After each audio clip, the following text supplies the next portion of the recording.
जय श्री कृष्ण भक्तों। श्रीमद् भागवत महापुराण की भाव यात्रा के प्रसंग में आज हम 10वें स्कंद के 76वें अध्याय की चर्चा करें। सुखदेव जी कहते हैं कि राजन, अब मनुष्य की सी लीला करने वाले भगवान श्री कृष्ण का एक और भी अद्भुत चरित्र सुनो। इसमें यह बताया जाएगा कि सौभ नामक विमान का अधिपति शाल्व किस प्रकार भगवान के हाथ से मारा गया था। शाल्व शिशुपाल का सखा था और रुक्मिणी के विवाह के अवसर पर बारात में शिशुपाल की ओर से आया हुआ था।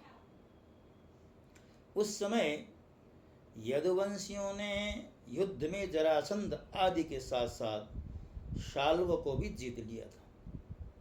उस दिन सब राजाओं के समक्ष शाल्व ने यह प्रतिज्ञा की थी कि मैं पृथ्वी से यदुवंशियों को मिटा करके ही रहूंगा। सब लोग मेरा बल पौरुष देख लेना।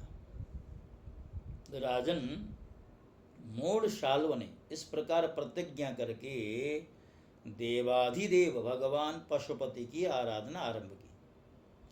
वह उन दिनों दिन में केवल एक बार मुट्ठी भर राख फांक लिया करता था। यूं तो पार्वती पति भगवान शंकर आशुतोष हैं और जड़दानी हैं, फिर भी वे शाल्व का घोर संकल्प जानकर 1 वर्ष के बाद प्रसन्न हुए।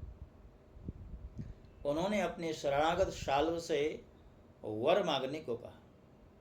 तो उस समय शाल्व ने यह वर मांगा कि मुझे आप एक ऐसा विमान दीजिए जो देवता, असुर, मनुष्य, गंधर्व, नाग और राक्षसों से तोड़ा न जा सके। जहाँ इच्छा हो वहीं चला जाए और यदुवंशियों के लिए अत्यंत भयंकर सिद्ध हो।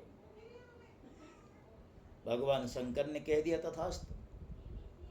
इसके पश्चात उनकी आज्ञा से विपक्षियों के नगर जीतने वाले मैदानव ने लोहे का सौभ नामक विमान बनाया और शाल्व को दे दिया। वह विमान क्या था? एक नगर ही था। वह इतना अंधकारमय था कि उसे देखना या पकड़ना अत्यंत कठिन था। चलाने वाला उसे जहाँ ले जाना चाहता वहीं वह उसकी इच्छा करते ही चला जाता था। शाल्व ने वह विमान प्राप्त करके द्वारिका पर चढ़ाई कर दी, क्योंकि वह वृष्णिवंश यादवों द्वारा किए हुए वैर को सदा स्मरण रखता था। बड़ी बड़ी चट्टानें, वृक्ष, वज्र, सर्प और ओले बरसने लगे जब वह विमान द्वारकापुरी के ऊपर पहुंचा। और जैसे ही द्वारकापुरी को शाल्व ने घेर लिया तो वहाँ अनेक तरह के उत्पात आरंभ हुए। हे राजन, प्राचीन काल में जैसे त्रिपुरासुर ने सारी पृथ्वी को पीड़ित कर रखा था, वैसे ही शाल्व के विमान ने द्वारकापुरी को अत्यंत पीड़ित कर दिया और वहाँ के नर नारियों को कहीं एक क्षण के लिए भी शांति नहीं मिल रही थी। परम यशस्वी वीर भगवान प्रद्युम्न ने देखा हमारी प्रजा को बड़ा कष्ट हो रहा है। तब उन्होंने रथ पर सवार होकर सबको ढाढ़स बंधाया और कहा कि डरो मत। उनके पीछे सात्यकी, चारुदेशन सांब भाइयों के साथ अक्रूर, कृतवर्मा, भानुविंद, गद, शुक, सारण आदि बहुत से वीर बड़े बड़े धनुष धारण करके निकले। ये सब के सब महारथी थे, सब ने कवच पहन रखे थे और सबकी रक्षा के लिए बहुत से रथ, हाथी, घोड़े तथा पैदल सेना साथ साथ चल रही थी। इसके पश्चात प्राचीन काल में जैसे देवताओं के साथ असुरों का घमासान युद्ध हुआ था, वैसे ही शाल्व के सैनिकों और यदुवंशियों का युद्ध आरंभ हुआ। और ऐसा भयानक युद्ध जिसे देखकर सबके रोंगटे खड़े होने लगे। प्रद्युम्न जी ने अपने दिव्य अस्त्रों से क्षण भर में सौभपति शाल्व की सारी माया काट डाली। ठीक वैसे ही जैसे सूर्य अपनी प्रखर किरणों से रात्रि का अंधकार मिटा देते। प्रद्युम्न जी के बाणों में सोने के पंख एवं लोहे के फल लगे थे। उनकी गांठ में जान नहीं पड़ती थी। उन्होंने ऐसे ही 25 बाणों से शाल्व के सेनापति को घायल कर दिया। परम मनस्वी प्रद्युम्न जी ने सेनापति के साथ ही शाल्व को भी 100 बाण मारे। फिर प्रत्येक सैनिक को एक एक और सारथी को 10-10 तथा वाहनों को 3-3 बाणों से घायल किया। महामना प्रद्युम्न जी के इस अद्भुत और महान कर्म को देखकर अपने एवं पराय सभी सैनिक उनकी प्रशंसा करने लगे। हे राजन, मय दानव का बनाया हुआ शाल्व का वह विमान अत्यंत मायामय था। वह इतना विचित्र था कि कभी अनेक रूपों में दिखता तो कभी एक रूप में, कभी दिखता ही नहीं। यदुवंशियों को इस बात का पता ही नहीं चला कि वह इस समय कहाँ है। वह कभी पृथ्वी पर आ जाता। अर्थात विमान के बारे में कहा जा रहा है कि यदुवंशियों को पता ही नहीं चलता कि इस समय विमान कहाँ है। कभी पृथ्वी पर आता, कभी आकाश में उड़ने लगता, कभी पहाड़ की चोटी पर चढ़ जाता, कभी जल में तैरने लगता। तो मानो कोई दोमोही लोकारियों की बनेठी भांज रहा हो, घूमता रहता था। एक क्षण के लिए भी कहीं ठहरता ही नहीं था। शाल्व अपने विमान और सैनिकों के साथ जहाँ जहाँ दिखाई पड़ता वहीं वहीं यदुवंशी सेनापति बाणों की झड़ी लगा देते। उनके बाण सूर्य और अग्नि के समान जलते हुए तथा विषैले सांप की तरह असह्य होते थे। उनसे शाल्व का नगराकार विमान और सेना अत्यंत पीड़ित हो गई।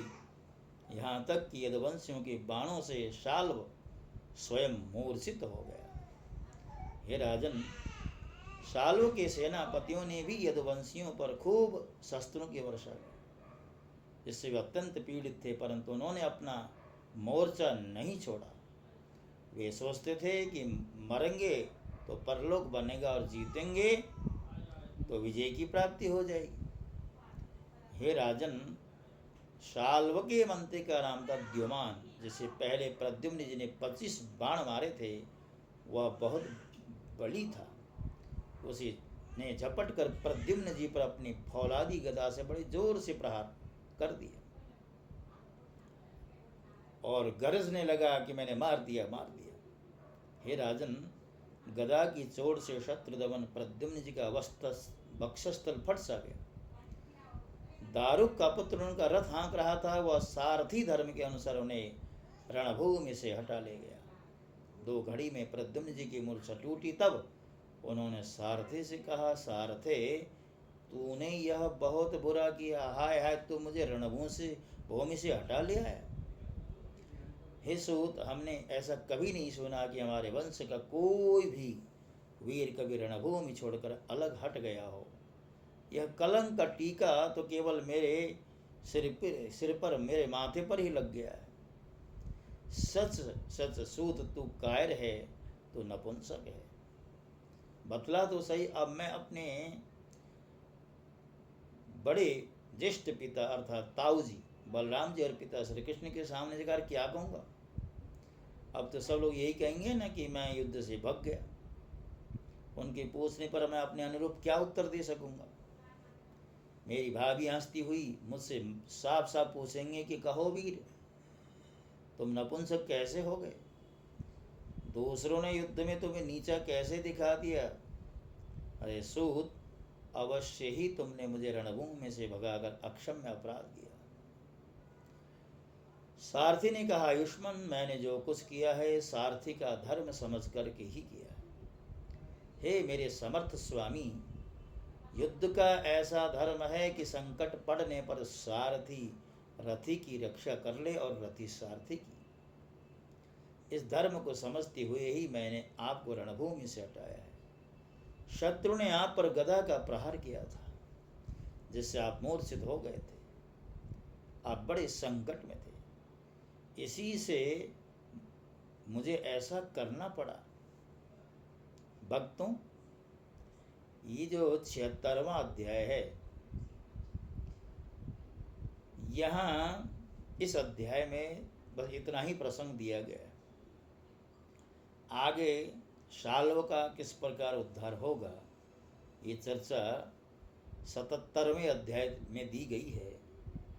उस अध्याय में प्रवेश न करके, जैसा कि हम बार बार आपसे कहते हैं, हमारी एक ही अध्याय की श्रृंखला होती है, तो आज की श्रृंखला पूर्ण हो गई है।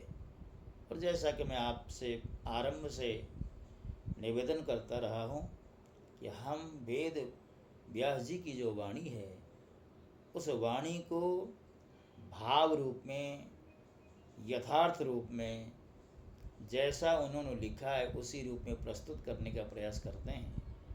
ना अपनी ओर से कुछ जोड़ना है, ना कुछ घटाना है। इसलिए इधर उधर की बातें छोड़ करके मैं मात्र ग्रंथ की बात आपके समक्ष प्रस्तुत करने का संकल्प लेकर के आया हूँ। और इसी मर्यादा में रह करके मैंने इस अध्याय को ही क्या, इससे पहले जितने भी अध्याय हो चुके हैं, उन सभी अध्याय को जैसा है उसी रूप में प्रस्तुत करने का प्रयास किया है। तो आइए अब इसी प्रार्थना के साथ कि हमारे चैनल को अवश्य सब्सक्राइब कर दें, अगर आपने अभी तक नहीं किया है। तो मैं आपसे विदा होता हूँ। जय श्री कृष्ण। ओम नमो भगवते वासुदेव।